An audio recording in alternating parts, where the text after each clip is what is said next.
Hi ವೀಕ್ಷಕರೇ, ನೋಡಿ, ಗೃಹಲಕ್ಷ್ಮಿ ಯೋಜನೆಯ ಪ್ರತಿಯೊಂದು ಫಲಾನುಭವಿಗಳಿಗೂ ಕೊನೆಗೂ ಹಣಕಾಸು ಇಲಾಖೆಯಿಂದ ಭರ್ಜರಿ ಗುಡ್ಡಿಸ್ನ ಕೊಟ್ಟಿದ್ದು, ನಿಮ್ಮ ಬ್ಯಾಂಕ್ ಖಾತೆಗೆ 3 ತಿಂಗಳ ಗೃಹಲಕ್ಷ್ಮಿ ಯೋಜನೆಯ 6,000 ಹಣನ ಜಮಾ ಮಾಡ್ತಾ ಇದ್ದೀವಿ ಅಂತ ಸರ್ಕಾರದಿಂದ ಸಚಿವೆ ಲಕ್ಷ್ಮಿ ಹೆಬ್ಬಾಳ್ಕರ್ ಅವರು ಭರ್ಜರಿ ಗುಡ್ಡಿಸ್ನ ಕೊಟ್ಟಿದ್ದಾರೆ. ನಾಳೆ ಶುಕ್ರವಾರ ಜುಲೈ 25ರಿಂದ ಕರ್ನಾಟಕದ 25 ಜಿಲ್ಲೆಗಳ ಪ್ರತಿಯೊಂದು ಫಲಾನುಭವಿಗಳಿಗೆ ಸರ್ಕಾರ 2 ಹಂತಗಳಲ್ಲಿ ಈ 6,000 ಹಣನ ಜಮಾ ಮಾಡ್ತಾ ಇದೆ. ಅದೇ ರೀತಿ ಈ ಬಾರಿ ಈ 3 ತಿಂಗಳ 6,000 ಹಣ ಸಾಕಷ್ಟು ಫಲಾನುಭವಿಗಳಿಗೆ ಜಮಾ ಆಗ್ತಾ ಇಲ್ಲ.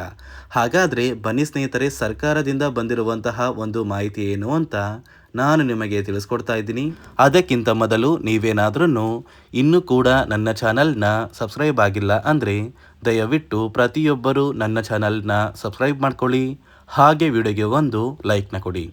ಹೌದು ವೀಕ್ಷಕರೇ, ಗೃಹಲಕ್ಷ್ಮಿ ಯೋಜನೆಯ ಪ್ರತಿಯೊಂದು ಫಲಾನುಭವಿಗಳು ಕಳೆದ 2 ಮತ್ತು 3 ತಿಂಗಳಿಂದ ನಮ್ಮ ಬ್ಯಾಂಕ್ ಖಾತೆಗೆ ಸರ್ಕಾರದಿಂದ ಯಾವುದೇ ರೀತಿಯ ಗೃಹಲಕ್ಷ್ಮಿ ಯೋಜನೆಯ ಹಣ ಜಮಾ ಆಗ್ತಾ ಇಲ್ಲ ಅಂತ ಪ್ರತಿನಿತ್ಯವೂ ಕೂಡ ಕಮೆಂಟ್ನ ಮಾಡ್ತಾ ಇದ್ರಿ ಮತ್ತು ಪ್ರತಿನಿತ್ಯವೂ ಕೂಡ ಹಣಕ್ಕಾಗಿ ವೆಯ್ಟ್ ಮಾಡ್ತಾ ಇದ್ರಿ.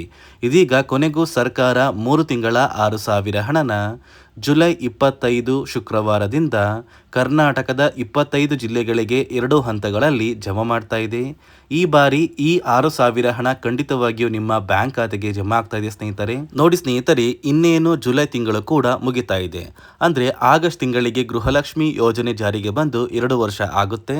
ಈ 2 ವರ್ಷ ಆಗುವಷ್ಟರಲ್ಲಿ ಪ್ರತಿಯೊಂದು ಫಲಾನುಭವಿಗಳ ಬ್ಯಾಂಕ್ ಖಾತೆಗೆ ಒಟ್ಟು ಗೃಹಲಕ್ಷ್ಮಿ ಯೋಜನೆಯ 22 ಅಥವಾ 23 ಕಂತಿನ ಹಣನ ಜಮಾ ಮಾಡಬೇಕು ಅಂತ ಸರ್ಕಾರ ನಿರ್ಧಾರ ಮಾಡಿದ್ದು, ಪ್ರತಿಯೊಂದು ಫಲಾನುಭವಿಗಳಿಗೆ ಈ ಜುಲೈ ತಿಂಗಳು ಮುಗಿಯುವಷ್ಟರಲ್ಲಿ 3 ತಿಂಗಳ 6,000 ಹಣನ ಸರ್ಕಾರ ಜಮಾ ಮಾಡುತ್ತೆ. ಅದೇ ರೀತಿ ಈ ಬಾರಿ ಈ ಗೃಹಲಕ್ಷ್ಮಿ ಯೋಜನೆಯ ಹಣನ ಸಾಕಷ್ಟು ಫಲಾನುಭವಿಗಳ ಬ್ಯಾಂಕ್ ಖಾತೆಗೆ ಸರ್ಕಾರ ಕ್ಯಾನ್ಸಲ್ ಮಾಡಿದೆ. ಇಲ್ಲಿ ಯಾವ ಕಾರಣಕ್ಕೆ ಫಲಾನುಭವಿಗಳಿಗೆ ಹಣ ಕ್ಯಾನ್ಸಲ್ ಆಗಿದೆ ಅಂದರೆ, ಪ್ರತಿ ತಿಂಗಳು ಗೃಹಲಕ್ಷ್ಮಿ ಯೋಜನೆಯ ಹಣನ ಹಣಕಾಸು ಇಲಾಖೆಯಿಂದ ಫಲಾನುಭವಿಗಳ ಬ್ಯಾಂಕ್ ಖಾತೆಗೆ ಜಮಾ ಮಾಡುವಂತಹ ಸಂದರ್ಭದಲ್ಲಿ ಪ್ರತಿಯೊಂದು ಫಲಾನುಭವಿಗಳ ಒಂದು ದಾಖಲಾತಿಗಳನ್ನ ಸರ್ಕಾರ ಚೆಕ್ ಮಾಡುತ್ತೆ. ಈ ಚೆಕ್ ಮಾಡುವಂತಹ ಸಂದರ್ಭದಲ್ಲಿ ಸರ್ಕಾರ ಜಾರಿಗೆ ತಂದಿರುವ 5 ನಿಯಮಗಳನ್ನ ಕಡ್ಡಾಯವಾಗಿ ನೀವು ಪಾಲಿಸಿರಬೇಕು.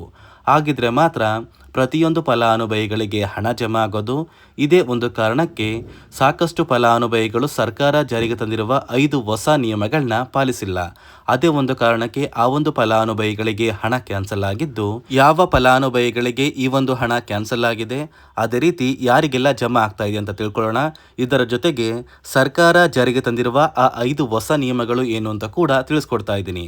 ಅದಕ್ಕಿಂತ ಮೊದಲು ನಾಳೆ ಶುಕ್ರವಾರ ಜುಲೈ 25ರಂದು ಕರ್ನಾಟಕದ ಯಾವ 25 ಜಿಲ್ಲೆಗಳಿಗೆ ಸರ್ಕಾರ 2 ಹಂತಗಳಲ್ಲಿ 3 ತಿಂಗಳ 6,000 ಹಣನ ಜಮಾ ಮಾಡ್ತಾ ಇದೆ ಅಂದರೆ, ನೋಡಿ ಸ್ನೇಹಿತರೆ, ಮೊದಲ ಹಂತದಲ್ಲಿ ಬಾಗಲಕೋಟೆ, ಬೆಳಗಾವಿ, ವಿಜಯಪುರ, ಧಾರವಾಡ, ಗದಗ, ಹಾವೇರಿ, ಉತ್ತರ ಕನ್ನಡ, ಕಲಬುರಗಿ, ಬಳ್ಳಾರಿ, ಬೀದರ್, ಕೊಪ್ಪಳ, ರಾಯಚೂರು, ಯಾದಗಿರಿ ಮತ್ತು ವಿಜಯನಗರ ಈ ಜಿಲ್ಲೆಗಳ ಪ್ರತಿಯೊಂದು ಫಲಾನುಭವಿಗಳಿಗೆ ಮೊದಲ ಹಂತದಲ್ಲಿ ಸರ್ಕಾರ 3 ತಿಂಗಳ ಗೃಹಲಕ್ಷ್ಮಿ ಯೋಜನೆಯ 6,000 ಹಣನ ಜಮಾ ಮಾಡ್ತಾ ಇದೆ.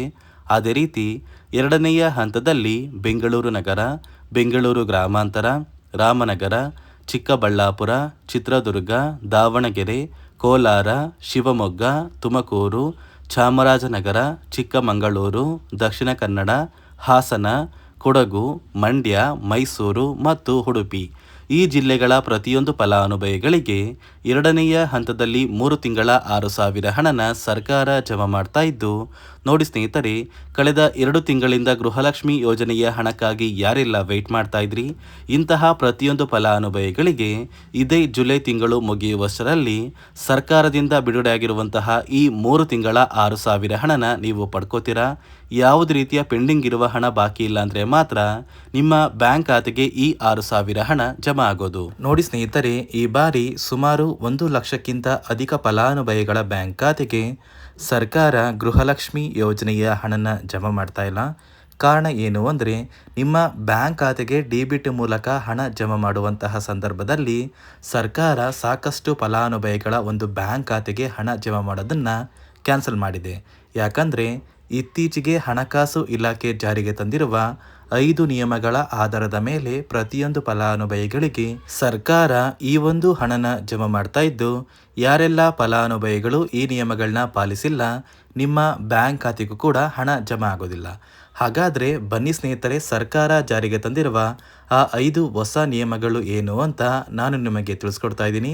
ನೋಡಿ ಸ್ನೇಹಿತರೆ, ಮೊದಲನೆಯ ಒಂದು ನಿಯಮ ಬಂದು ಸಾಕಷ್ಟು ಫಲಾನುಭವಿಗಳು ಹೊಂದಿರುವಂತಹ ಒಂದು ರೇಷನ್ ಕಾರ್ಡ್ ಏನಿದೆ, ಆ ಒಂದು ರೇಷನ್ ಕಾರ್ಡ್ನ ಮನೆಯ ಸದಸ್ಯರ ಪ್ರತಿಯೊಬ್ಬರ ಒಂದು ಆಧಾರ್ ಕಾರ್ಡ್ನ ನಿಮ್ಮ ರೇಷನ್ ಕಾರ್ಡ್ಗೆ ಕಡ್ಡಾಯವಾಗಿ ಲಿಂಕ್ ಮಾಡಿಸ್ಬೇಕು.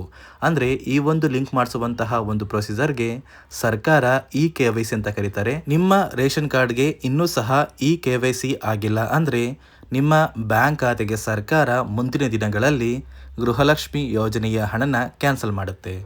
ಅದೇ ರೀತಿ ಎರಡನೆಯ ಒಂದು ನಿಯಮ ಬಂದು ಸಾಕಷ್ಟು ಫಲಾನುಭವಿಗಳು ಕಳೆದ 3 ತಿಂಗಳಿಂದ ಸರ್ಕಾರದಿಂದ ಬರ್ತಾ ಇರುವಂತಹ ಒಂದು ರೇಷನ್ ಏನಿದೆ, ಅಂದರೆ ಉಚಿತ ಅಕ್ಕಿ ಏನಿದೆ, ಈ ಒಂದು ರೇಷನ್ನ ಪಡ್ಕೋತಾ ಇಲ್ಲ.